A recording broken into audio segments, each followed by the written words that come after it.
இருக்கிறார்கள். எங்களோடு வர வேண்டும் என்று நினைத்தால் சூழ்நிலைகள் அவருக்கு எப்படி ஏற்பட்டிருக்கிறது என்று என்னால் சொல்ல இயலாது. எங்கு சென்றாலும் வாழ்க.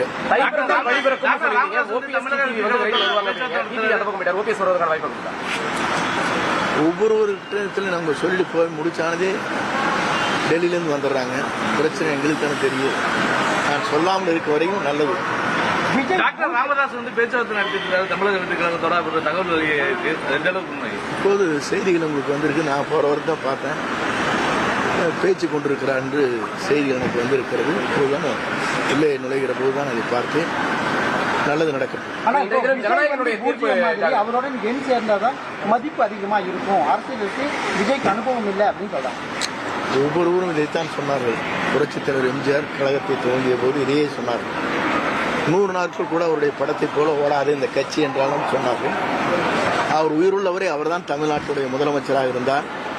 அமெரிக்காவிலே சிகிச்சை பெறுகிற போது கூட தமிழ்நாட்டு மக்கள் அவரை விரும்பி முதலமைச்சராக அரியணையை அமர்த்தினார்கள். அதுதான் வரலாறு.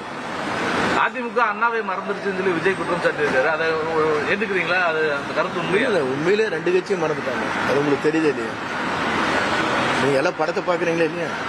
அம்மாவை மறந்தார்கள், தலைவரை மறந்தார்கள், அண்ணாவை மறந்தார்கள். அதுக்கு தான் நான் வெளியே வந்தேன். ஒருத்தர் படம் போட தங்க படம் சிங்கிளா போட்டு நடத்தினாங்க. வேடிக்கையில் நீங்க பாத்தீங்களா இல்லையா?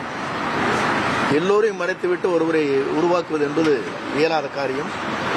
யாரால் நாம் வளர்க்கப்பட்டோம் என்பது மறந்துவிடக்கூடாது.